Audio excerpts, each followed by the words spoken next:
Bonjour à toutes et à tous, bienvenue sur DigiSchool. Je m'appelle Camille, je suis professeure de littérature. Dans cette vidéo, nous allons nous pencher sur un nouvel aspect du théâtre antique grec. Nous allons aborder aujourd'hui le rôle du chœur.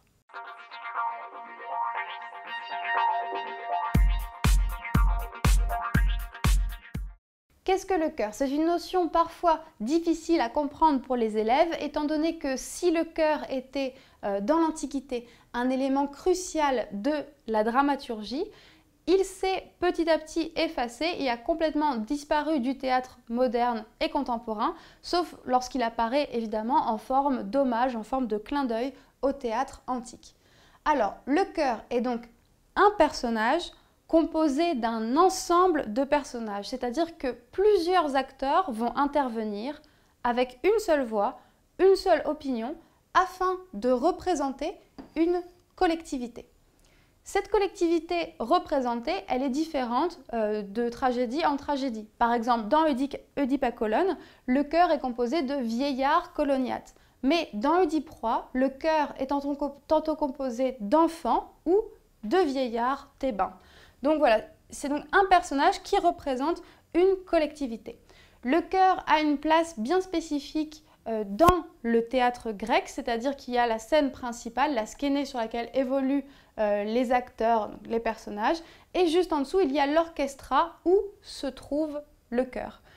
Pourquoi le chœur a-t-il besoin d'un espace spécifique dans le théâtre grec? Eh bien, c'est parce qu'il ne fait pas partie de l'action au même titre que les autres personnages. Et là où les autres personnages vont simplement parler, dialoguer, le chœur va chanter, danser et surtout commenter l'action. Donc au-delà de son statut de personnage, c'est ce qu'on va aborder dans un premier temps, le chœur assume différents rôles et il a également une fonction de structure, une fonction pour structurer la pièce. Le chœur est donc un personnage à part entière, bien qu'il n'évolue pas sur la scène à proprement parler avec les autres acteurs et qu'il soit limité à l'orchestra. Le chœur est donc un ensemble de personnages qui s'expriment à travers la danse et le chant, mais aussi en intervenant, en dialoguant avec les autres personnages à travers la voix du coryphée. Alors le coryphée, qu'est-ce que c'est? Le coryphée est le chef du chœur qui, contrairement aux autres membres du chœur, peut intervenir et dialoguer avec les personnages. Le chœur assume différents rôles. Donc s'il est bien un personnage puisqu'il est présent sur le théâtre et puisqu'il peut intervenir avec les autres personnages, c'est tout de même un personnage particulier. Effectivement, le chœur est essentiellement passif. Il ne fait pas évoluer l'action par ses interventions. Il est témoin de l'intrigue et la commente. En cela, le chœur offre surtout un point de vue réflexif sur l'intrigue. Il regarde ce qu'il se passe, il intervient de temps à autre et sa voix va verbaliser ce qu'il faut penser de ce qu'il se passe sur scène.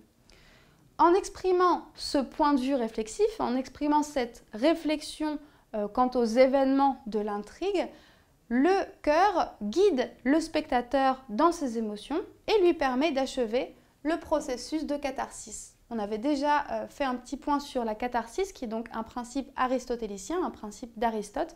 Il s'agit de la purgation des émotions négatives du spectateur à la vue de la tragédie.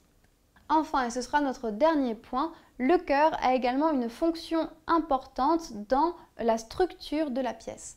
Premièrement parce que les interventions du chœur, c'est-à-dire les parties de la pièce qui sont chantées et dansées, occupent une place importante dans la tragédie antique. Ainsi, on estime que dans Oedipe Roi de Sophocle, 1/5 de la pièce revient aux interventions du chœur. Deuxièmement, le chœur est important dans la structure de la pièce car les règles qui structurent la tragédie antique, auxquelles nous avons consacré une vidéo, sont entièrement basées sur l'alternance entre les dialogues des acteurs et les chants du chœur. C'est vraiment toute la structure de la pièce repose donc sur les interventions du personnage du chœur. Ainsi, la pièce va s'ouvrir sur un prologue qui met donc en scène le dialogue de différents acteurs, puis il y a le moment du parodos qui est l'intervention du chœur.